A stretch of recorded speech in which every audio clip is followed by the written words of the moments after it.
بسم الله الرحمن الرحيم ألم تر إلى الذين يزعمون أنهم آمنوا بما أنزل إليك وما أنزل من قبلك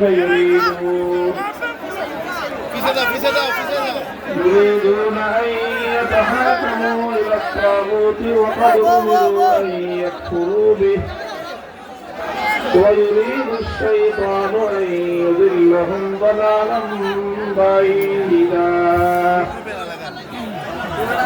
بارك الله لنا ولكم في القرآن العظيم ونفعنا وإياكم بالآيات والذكر الحكيم. اللهم صل على محمد وعلى آل محمد كما صليت على إبراهيم وعلى آل إبراهيم إنك حميد مجيد.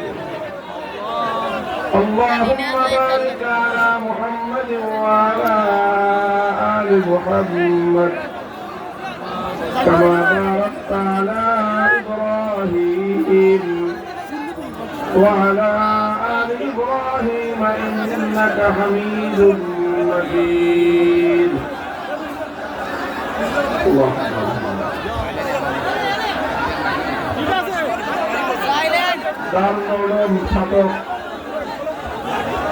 সুনামগঞ্জের উদ্যোগে আয়োজিত আজকের এই আজিমুশান ইসলামী মহাসম্মেলনে উপস্থিত সম্মানিত সভাপতি, উপস্থিত হযরত উলামায়ে কেরাম, বয়োজ্যেষ্ঠ আমার মুরব্বী সাহেবান, সমবেত ইসলাম প্রিয় কোরআন প্রেমিক তৌহিদি মুসলমান ভাই ও বন্ধুগণ,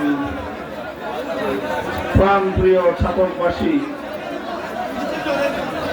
আমি সর্বপ্রথম আল্লাহ পাক রব্বুল আলামিনের শুকরিয়া আদায় করছি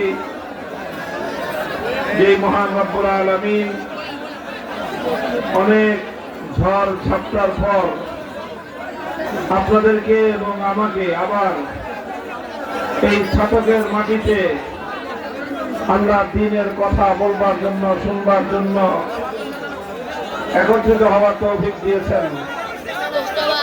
আমাদের উপর থেকে আল্লাহ পাক রব্বুল আলামিন সেই বিপদের ঘনঘটা দূর করে দিয়েছেন। যে অত্যাচারী জালিম স্বৈরাচারী যুগের নব্য ফেরাউন আমাদের মাঝে বিভেদের দেয়াল তৈরি করে দিয়েছিল, বিচ্ছেদের দেয়াল তৈরি করে দিয়েছিল, স্বয়ং আল্লাহ পাক রব্বুল আলামিন সেই জালিমকে এবং তার সকল সাঙ্গপাঙ্গ সহ সকলকে আল্লাহ জমিন থেকে উৎখাত করে দিয়েছে।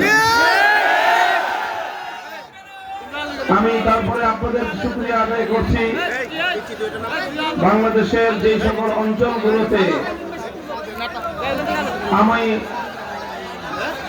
জুলুমের শিকার হওয়ার পর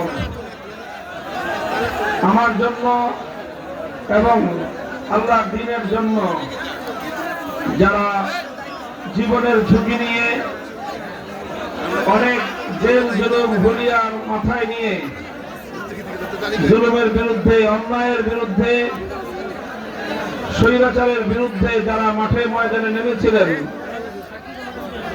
জেল জুলুমের মোকাবেলা করেছেন, হামলা মামলার শিকার হয়েছেন, সেই সকল জনপদগুলোর মধ্যে ছাতক হলো অন্যতম গুরুত্বপূর্ণ একটা এলাকা। অনেক ভাই তখন মামলার শিকার হয়েছেন, অনেকে হামলার শিকার হয়েছেন, অনেকে কারারুদ্ধ হয়েছেন, সব কিছু করেছেন, কিন্তু আল্লাহর দ্বীনের মায়া আপনারা ছেড়ে দেননি। আল্লাহ পাক রব্বুল আলামিন আপনাদের সকলকে তার উত্তম বিনিময় দান করুন।